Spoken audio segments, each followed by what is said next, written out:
everybody has to be like-minded, and they have to understand what the point of the investment is. We all have to be investing for the same strategies and reasons. So number one, I need to verify that.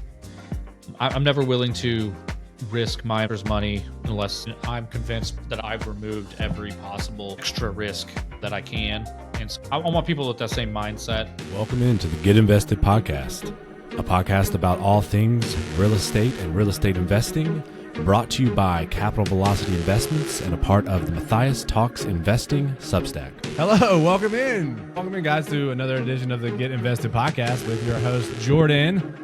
And Matthias. There he is. We're going to figure out the right way to do that at some point. We got to figure out if we want to say both names, full name. You know, there could be another Matthias, I guess, that's on this podcast. It may not be Matthias That would be Wilson. The chances cannot be high. Have you ever met another Matthias in the I wild? have not. No, I've met people with the last name of Matthias, and I've heard of people named Matthias but spell it differently. But I've never actually walked up. Hi, I'm Matthias. Hi, I'm Matthias. That's never happened. Yeah, I've met a Mathis, and I think I've met a Matthias, or Matthias. It was actually Matthias. I think I've met a Matthias before too. Yeah, and there's a lot of times there's only one T. Mm-hmm. There's got to be more. You guys can start a club. There's so few of you. It'd be a pretty exclusive club. I think there was an NFL player that's like a receiver. That's a Matthias. First name was Matthias? Spelled the same way, I think. Not a big name guy, obviously, but did something. Well, maybe it was college. I don't know. Okay. Well, hey, if there's anybody out there who knows Matthias, let us know. Yeah, for sure. For those of you who don't know Matthias as a biblical name, he's the disciple that replaced Judas Iscariot. That's right. Not well known that there was that they called up a replacement, and they called down the AAA. Showed up late. Exactly. They're like, things are going south. Jesus just got killed. Does anybody want to step up? I guess then he was. I was the like, only oh one. sure, I'll join. Yeah. Anyway, we are here not to talk about biblical lore, but investing, all things investing, real estate investing, and clearly shenanigans are back on the table. I haven't been talking about them, but they are back as we have already done them. Well, before we jump into our topic today, Matthias, anything going on over there other than the usual? Anything? A little bit of weather change in here. Like it's finally starting to turn into fall here. So I don't know. I feel like everybody in the house is sneezing, blowing nose, and coughing, and we got all that crud going on, myself included. It's been lingering. We're apparently supposed to break down into the 30s and 40s on Tuesday. Like a polar vortex or something's coming on down. So which is crazy because I mean it's 75, almost 80 right now, but cools down at night, that kind of thing. Today's a little bit warmer than it has been, but so definitely fall's coming. Snow, they thought you were going to get snow last year at some point. I remember we did get snow. We got 6 inches of snow in I want to say February of this year. Yeah, we all went sledding and stuff. Yeah, it happened. This was the first time in since I've been here we got that kind of snow, and I think they were saying 50 years. Something crazy. Well, Charlotte can't make up its mind. It's 70 today, but it's been 50s, and then it's that yo-yo that gets everybody sick, right? It's 40s at night, and then it's 70. Yep. I mean, my herbs are dry, still alive. It's not frosted yet. I needed to frost and kill all the bugs, so we can just be done with that until next spring. We still definitely got ours. Well, on my front, really the only thing going on, other than I'm a little worried about this government shutdown keeping me from being able to fly out to Kansas City. They don't pull it back together. But other than that, speaking of people putting their hands up, now I'm not joining the original apostles, but I am now a board member of my HOA. Basically, by just putting up my hand. There's spots open. Does anybody want to? I'm like, yeah, I'll help. And they're like, good, you're in. I'm like, well, don't we need a vote on it? They're like, no. This older guy just looked at me and goes, no, you're in. You're an appointee. There we go. Yeah, you're not backing out of it now. I will tell you, it is insane the amount of information that I now have access to because I just put up my hand and said I'll serve on the board. Yeah. I've actually been slow trying to get Jen to join ours. Ours is involved, and it's a constant war going on from the people who are here from when it was originally the neighborhood was built in the 80s and 90s. Pretty exclusive club.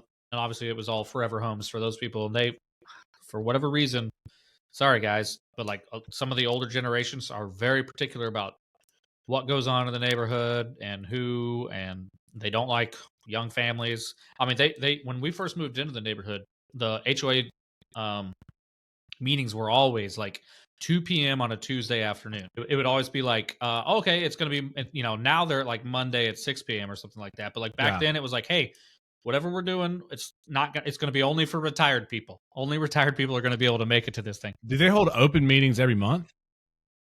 I think so. Okay. I've never been because I don't have the time. And I know there's people who are much more involved, and they just kind of keep me appraised of what's going on. We vote in the elections and stuff and whatever, but our HOA it's awesome. It's probably the best HOA in Destin, cheapest by far. But also it's just, there's a battle. There's like young people trying to like, hey, we'd like to do stuff, and then the old people are saying you should never do stuff. And I just imagine like the ticketing. Do stuff. Yeah. Don't do stuff. Like it's just like a Dr. Seuss Nietzsche situation where the signs are just the most generic thing ever. We want to do stuff. Anyway, well, ours is the thing I see is like people just being like getting complained about for being loud, noise violation, stuff like that.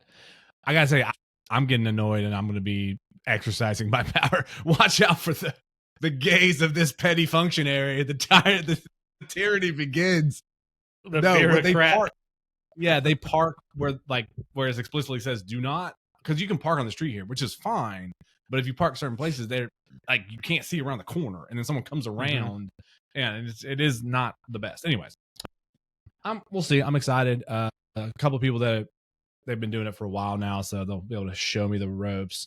Apparently there is some, I didn't even hear about this. This was Rachel. She was standing in a different part of the meeting. I went up front so I could actually hear. And she's like, oh, I got the lowdown. There's apparently, there's like vendettas, and like some people back in the day did things to like these people. And there's a whole like grudge thing being held. I don't want to be any part of any of that. I was just going to help out.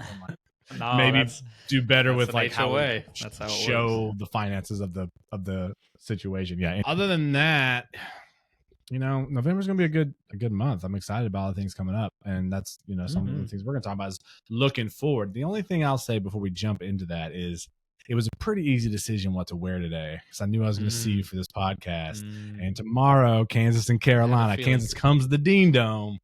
Big time early season game. So, yeah, looking forward to it. I didn't realize you guys were only ranked 25th. I thought you were ranked ahead of us for some reason. No, they acted like it was charity that they even ranked us. They're like, North Carolina, they're so bad now.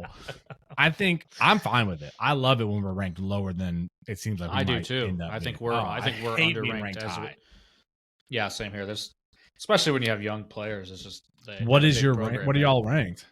They were 19 preseason. We were 19. Okay, well, because you guys, was it last season or 2 seasons ago? You did exactly the same thing that we did. We were the first to do it, which was be preseason number 1 and then not make the tournament.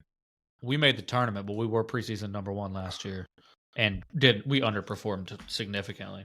And he had all those injuries and stuff. Yeah. Well, that kind of stuff is going to okay, this is not a basketball podcast, but that stuff is going to keep happening because of how every single roster has so much turnover. No one really knows. I love how they made it seem like it was Carolina's fault for being ranked number 1 and then not making the tournament. Like we put that on ourselves. Yeah, you guys bought the T-shirts and then told ESPN, and that's and like we made the AP make us number 1, and then didn't. It's like, no, y'all chose us. We didn't do that. Anyway, all right. Well, let's jump in here, and we set it up. As we said, the weather's changing. We're getting towards the end of the year. Is the seasons of shifts, as it were. So we thought we would have a somewhat contemplative, not too ruminative. Not too much navel gazing, I hope, but just a contemplative moment about where the company is, what we've done, what we've learned, and what we're hoping to look forward to and do in the future. Kind of broad strokes, but Thaz, I'm gonna let you get us started. Where you want to start with this macro conversation? Yeah, I figured we're getting to the point, like you said, towards the end of the year, start working on. You asked earlier what are some. Do you want to get into goals for next year? And I was like, I haven't got super specific yet on those goals, but I'm definitely starting to think about it. And like my comment was, I really want to focus on abilities or capacities that I want to have. I want to have the ability to do certain things next year. but I haven't chopped down really close and examined it too much yet, so I can kind of set iron steps and things that I want to do. But anyway, what I want to do is I guess kind of we could talk a little bit about what we kind of the year that we're finishing up now. I mean, we've been all over the place. So, last year we started kind of the podcast. Last year it's in 2024 we started the podcast. We started a lot of our outreach, kind of the newsletter, Yep. all the things that really we've been doing for a while. Platforms to try to reach out. Mm-hmm. Yeah. And then in 2025, I'd say we towards the beginning, middle of this year, we kind of honed down on our systems. I will say that, like, for the first, while I was in the military and the first, I don't know, 6-7 years of doing this, it's a lot of flying by the seat of my pants. Kind of, I didn't have time to build out systems, didn't have people to work with that, continuity for the systems. It was really just like, hey, I know I need to do this. I'll do it. And then I'll move on to the next thing. And there's not a lot of building the system, systematizing things and kind of processes and things like that. It was just like, hey, emergency, fix all the emergencies, go on to the next emergency, and so on. But I'd say, like, in 2024, really started focusing on actually working on systems. I'd say we got, I'd say much better. We're never perfect, so there's always improvement for our systems. But I'd say our systems are much closer to where we would want them to be from kind of how we've developed this year in terms of just general outreach and, like, hey, putting our stuff out there. Hey, this is what we do. We think we've got a really good strategy, and we're passionate about getting people started. So, just trying to tell people, hey, if you want to get started apartment investing, real estate investing, come hang out with us. That's what we do.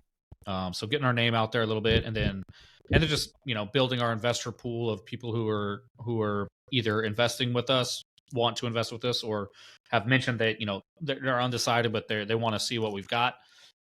Building that out and communicating with them, like keeping them informed of what's going on. Like, that's some of the internal stuff. It's not really visible to people in the podcast or from the outside of the company, but really just working on ways to keep people informed of what's going on and to be able to contact them whenever we've got a deal, letting our investors go, hey, or one's coming, or here's how this one's doing, here's how that one's doing.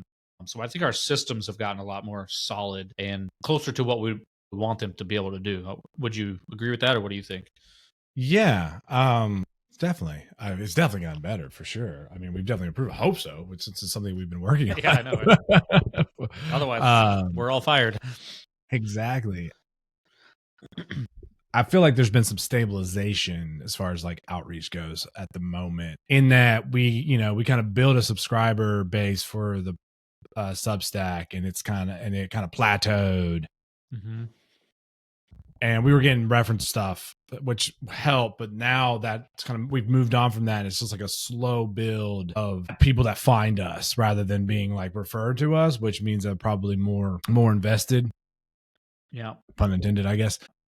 But there you go. And it's kind of it's kind of stabilized how many we have, and it's always interesting. We make jokes about how many people we listen to this or read our stuff or whatever. And, for instance, I mean, I was excited that we have 18 subscribers on the YouTube channel. I was like, hey, okay. I mean, that was like, nice. Obviously it was 0 when we started. Yeah. And slowly over the last year, it's just grown because people have subscribed, having seen the stuff. So that's not a lot, but we need conversion of the few that listen. We're not out here entertaining people very much. I don't sell a product that, we don't have a product to sell to a million people.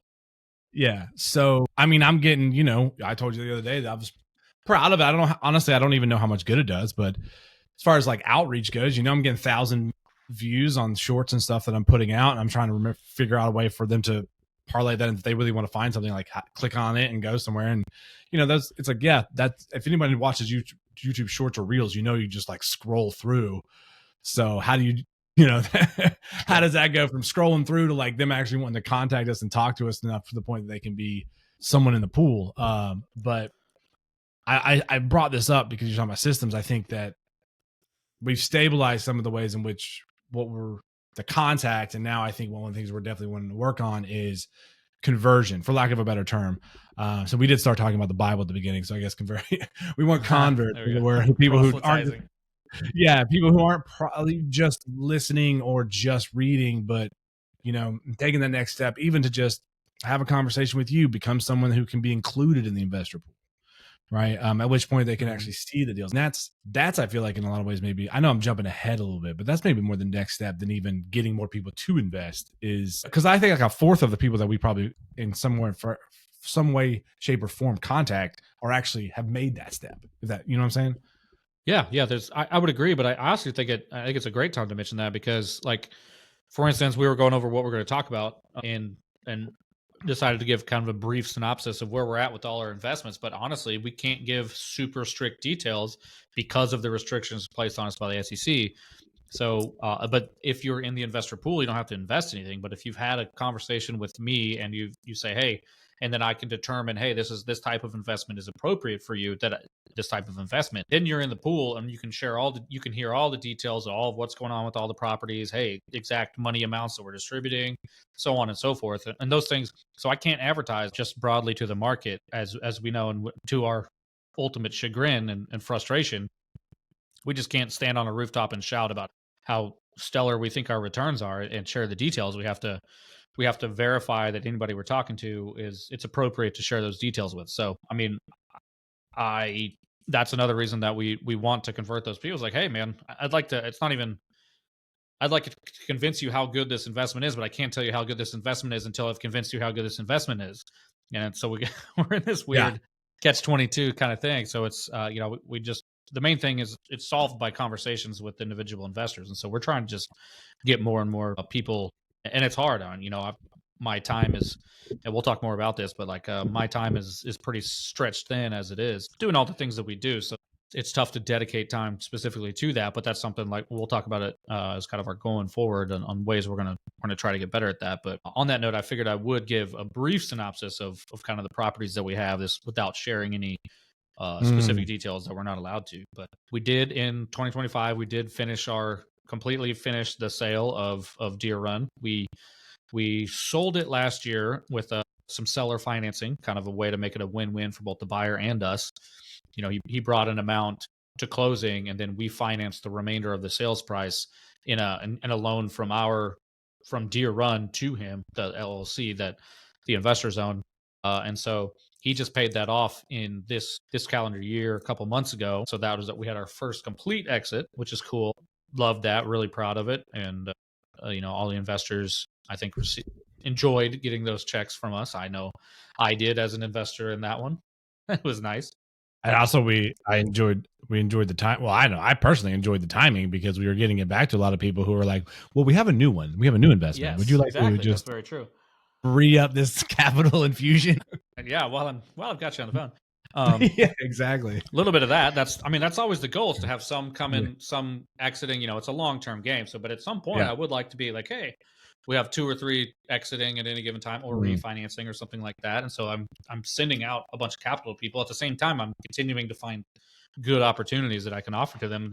Hey, let's keep the snowball rolling. Yeah, you still got equity in this one if there was a refi, but that equity we just pulled, let's put into another one. So now you've got 2 income streams, both of them growing equity at the same time, and we're really accelerating. And that's kind of the long-term goal. But anyway, and then it's been a longer process than we'd hoped. We're selling our other one, our very first syndication, 4th Avenue. We're in the process of selling that. Like I said, it's been a long process, but we think we're going to do okay on that. Obviously, I can't share any details, but we've been in the process of that for a while and getting in the nitty gritty. But we think we'll end up on the good side of that. And then Heritage Cove, we were just talking about this. We're about almost exactly to the day 3 years into the investment, and we're very, very pleased with the way that one's gone. We bought that one at a really tough time. Interest rates skyrocketing while we were under contract.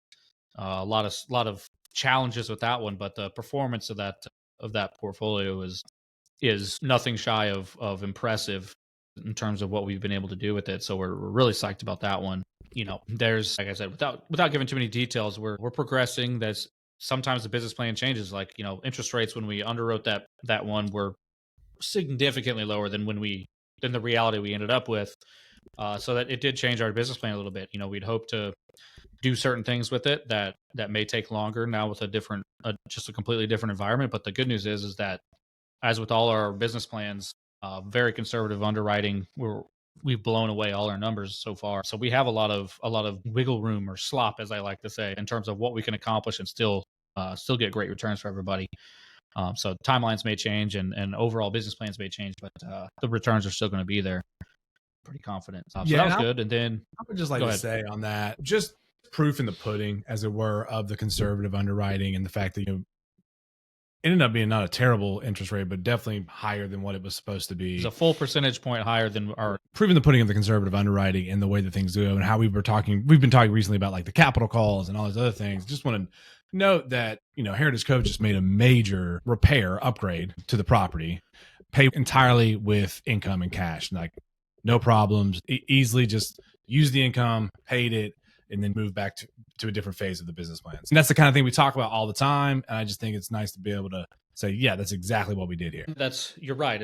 There's always options.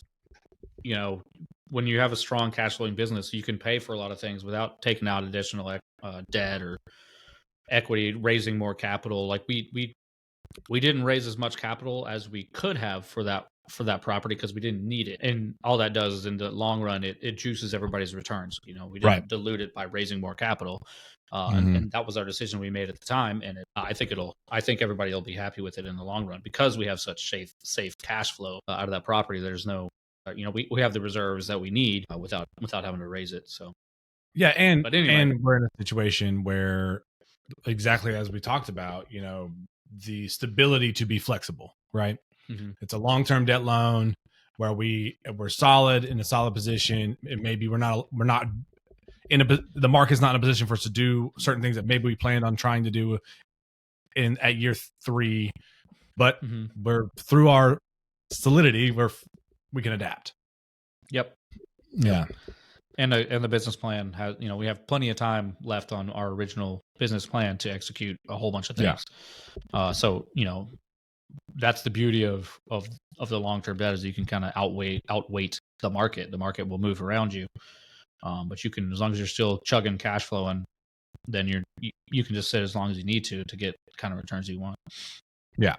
So then we went on a kind of hiatus during what I would argue is one of the worst times anybody could have bought multifamily. And we kind of, I don't want to say shut it down, but because I was still underwriting a ton of deals, but there wasn't anything that kind of met the criteria of those conservative underwriting to pull the trigger and buy something.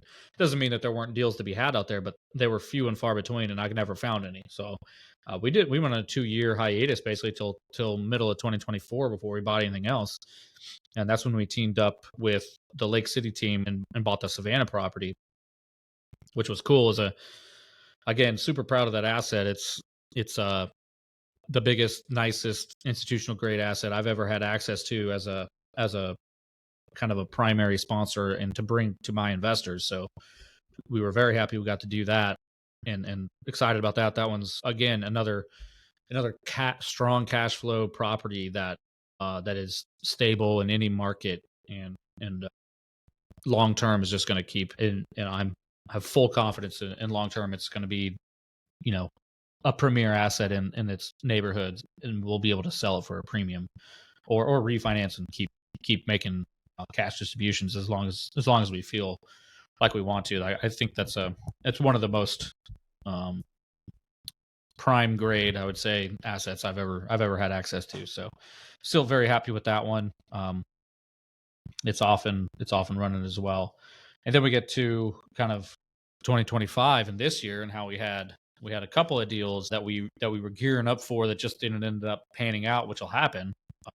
I've had deals fall out of contract before. It happened again this time. Just I'm not going to get into the details, but basically we're setbacks. There were definitely setbacks. Lost a little money on the company side. None of the investors were ever at risk, but it's frustrating on, when we put a lot of blood, sweat, and tears into these projects and money at times.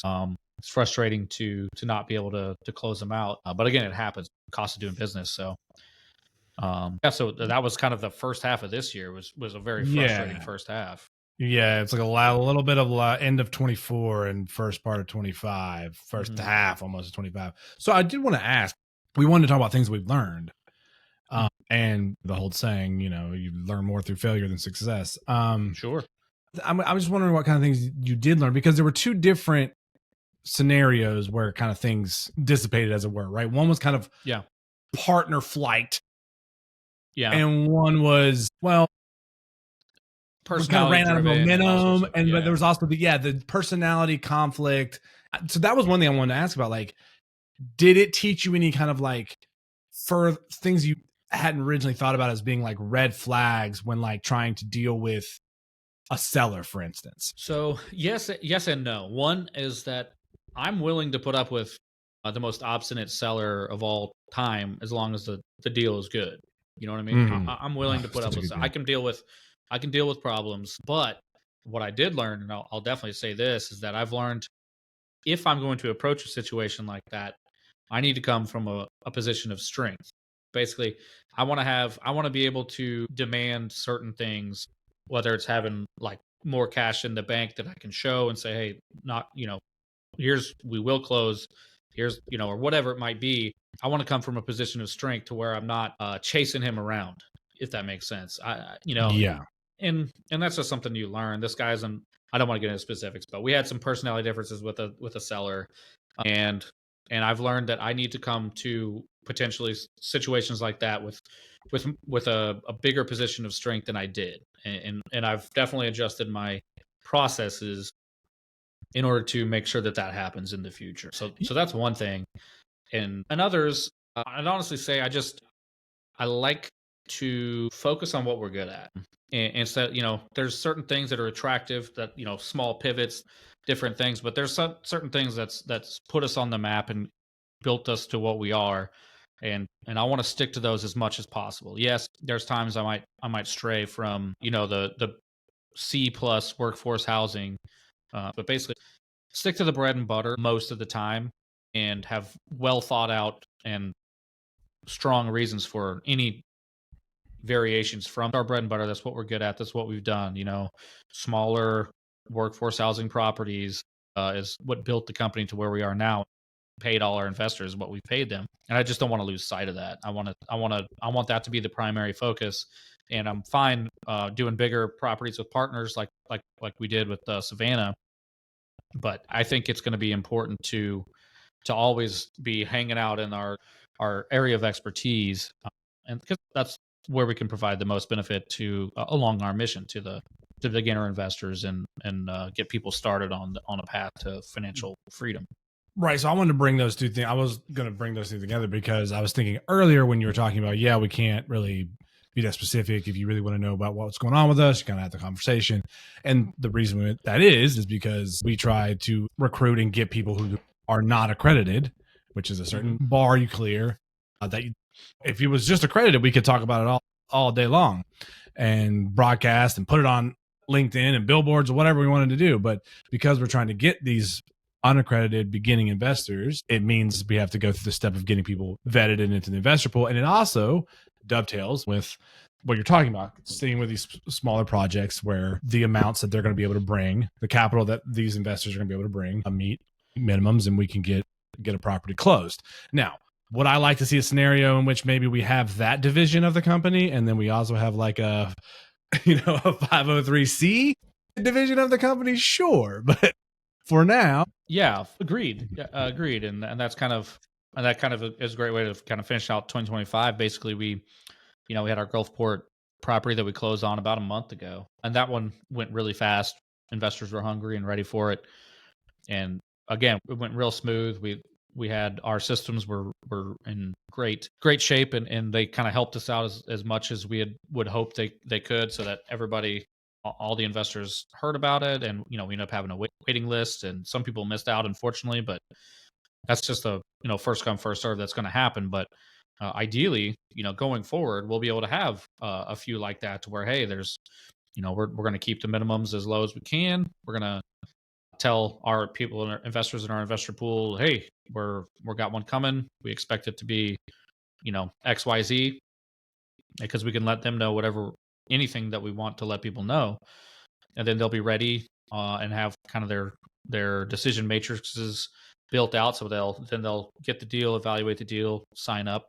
All go very smooth, and that's what happened with Gulfport, and we want to continue that. I'd love to be able to do that, 3-4 times a year with some partners, and just start being able to have a staple and a little bit of predictability almost in terms of the type of offerings that we can bring to people. Because again, buying $40 million properties with partners is cool, but that just, most people are not going to start on that property. That's, those minimums are going to be way up there, a couple 100,000 or something like that, in terms of what investors going to have to bring to be able to participate. But if we can keep in our smaller markets, smaller properties, we can really get after our goal of getting people started with much lower minimums than that. Yeah, and so on that note, I did want to ask, because we have a partner on Trailwood, but rather than jumping onto somebody else's thing, we brought them onto ours. Mm-hmm. And so we had 3 different scenarios actually where things kind of didn't work out. All right. Mm-hmm. And what do you think you learned about partnering? Like, the questions you ask people now when you're like thinking about partnering or trying to bring somebody on, have those changed? I don't think we've actually really ever talked about what kinds of things you reflected on in the different scenarios where there was definitely less than optimal partnership. I think operation. number one is just that everybody has to be like-minded, and they have to understand what the point of the an investment is, or we all have to be investing for the same reason. That's not always the case. Some people there's plenty of people do plenty of different strategies and reasons for investing, in ways they invest in. So number one, obviously I will verify that. 2, it's just I'm never willing to risk my investors' money unless I'm convinced that I've removed every possible extra risk that I can. And so I want people with that same mindset. I want potential partners, and the vast majority of them that I have, well, I'll agree with that. That'll be, and most of the people I've ever talked to or partnered with, they all agree with the same thing. But I'd say various stages, I think, is another thing I've learned, is that the potential partners are always going to be in different stages.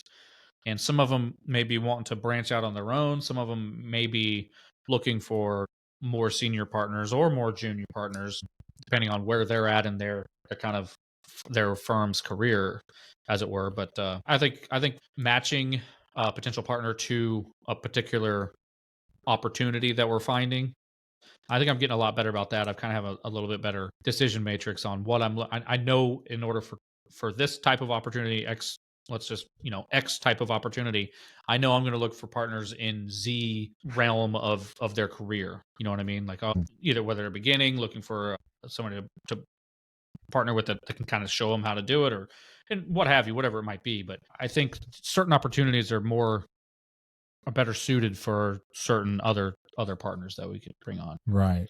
That like-mindedness, I think, also includes, I don't know exactly the way to say this, but they're, having the same thoughts about the risk, I guess, and how much risk you're willing to tolerate, as well as it made me think that, honestly, that was the personality conflict with that one owner. In a lot of ways, it was really more just finding an owner who's trying to sell, who's really just dedicated to making sure the deal gets done, rather than other priorities outside of that. Because it seemed like maybe he had some that were outside of that particular. Clearly, I think he did. I mean, and I can't necessarily control that. I'll control what I can, I guess. But I get that's just, you just can't make up some of the things you experience in this business. All right. Well, here, as we're nearing the end of another raise for another project, closer to the Savannah side, I guess, and then that's kind of going to be the end of the year. So what are we looking at? What are we contemplating? What kinds of things you want to talk about for 2026? Yeah, so I definitely want to continue to hone our systems and our communication systems, and I want to make it as easy as possible for investors to learn about an investment, evaluate the investment, and make the investment. So obviously, we're going to keep honing our systems, whether it be our investor portal or portals. That's our an unfortunate thing about communication system. Mm-hmm. There's more than one portal. Yep, that's just the nature of the business.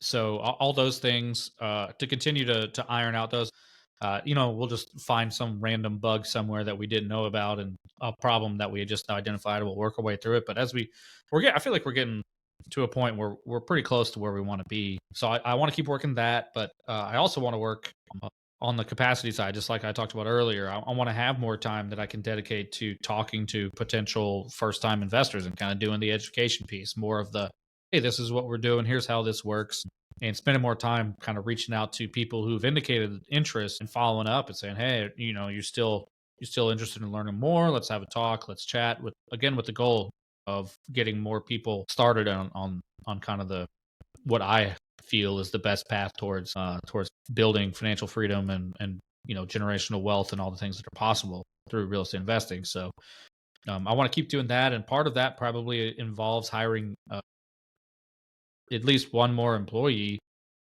that can help with the kind of the day-to-day accounting, operational stuff that I do, that I've done since we first started this thing. But they're stacking on top of each other, and I run out of time on a day because my kid's going to get off the bus in an hour and a half, and I need to be home to make sure that happens. So working with the constraints that I've the whole reason I got out of the Air Force, because I could work 12-hour days all week, every week, and I could probably get a lot done.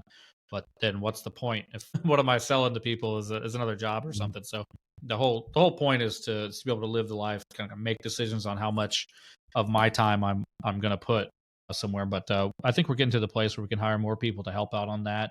And I'm looking at a bunch of options, whether it's outsourcing a few tasks or literally bringing on somebody to the team here. So that's all strategery stuff I'm going to have to think about as we kind of close out the year and plan on moving forward. But that's kind of the big way forward. I want to have, like I said, I want to have the capacity, whether it be to talk to more people and to continue to bring more beginning investors on, as well as to find and deliver opportunities to the investors that we bring in on a more predictable basis. That's kind of where I see us going through the next year. Obviously, we'll work on our specific goals and kind of criteria that we'll need to meet in order to get to those goals. But that's generally where I see it, where I'd like to go. Yeah, I gotta say that one of the things that I spend a lot of time thinking about and how to do, and it's weird, and it probably seems like I'm not doing anything. It reminds me of that famous story about Michelangelo. He's supposed to be is working on David, and a guy keeps coming by, and all he's doing is staring at it, and he's not doing. And they're like, "What are you doing?" I'm working. But because it was so much of it was like I had to do it. Michelangelo was like thinking about it. Yeah, beforehand. Yeah. But like a whole week goes by. That's all he's like, he's just staring at it. Anyways, not comparing myself to Michelangelo, guys. I was going to say. Not what's happening here. You're probably closer to the Ninja Turtle than the artist, but that's fine. Hey, I'll take it. Yeah, that's pretty cool. He was always the coolest. Orange, baby.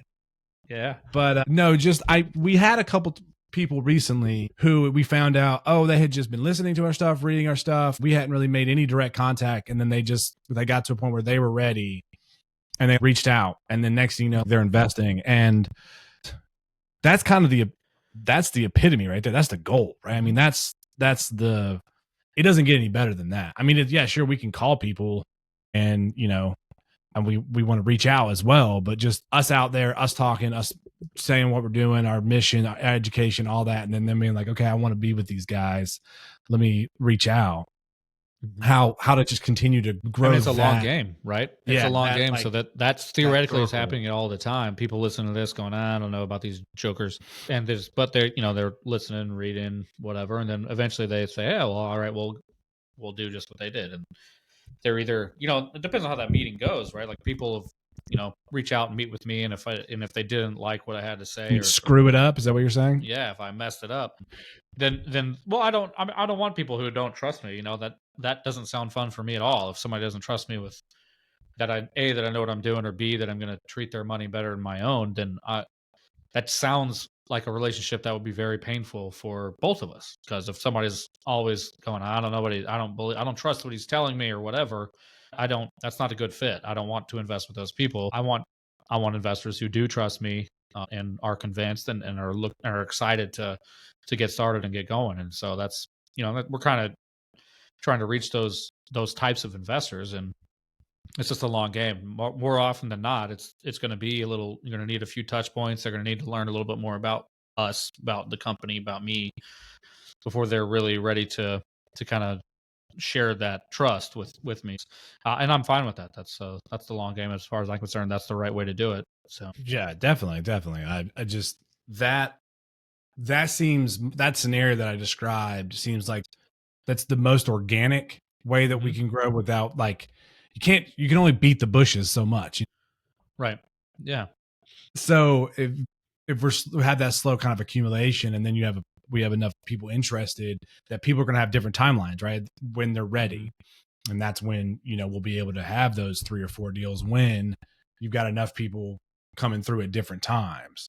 Sure. And I got to say, well, as we wrap up here, I don't think you commended yourself and we patted ourselves on the back enough about the fact that we were able to close Trailwood so successfully after 3 stumbles in a row, getting those people to come back and be like, no, we know, recovering from that.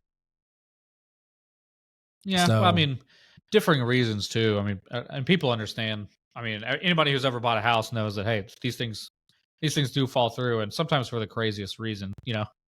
It's not, I get it. Yeah. It's, but yeah, people did trust us, and that's gratifying. And obviously we appreciate that. And absolutely. I think we're going to reward that trust with some pretty good returns. I'm excited about everything we got going on right now. So yeah. Look forward to it. Absolutely. All right. Well, that's probably going to do it for us. We appreciate you guys hanging out and listening to us. And we really would love to hear from any of you guys out there. Maybe you're one of those magical people we were talking about who's just been listening and reading and just kind of on the periphery, and you want to jump in and get to know us a little bit more. Please feel free to reach out. You can comment through Substack, Spotify, YouTube, LinkedIn. Our stuff is out there. Please get in touch in many ways. All right. Well, as always, really appreciate you hanging out and listening to us, and we hope you come back next week for another edition of the Get Invested podcast. See ya.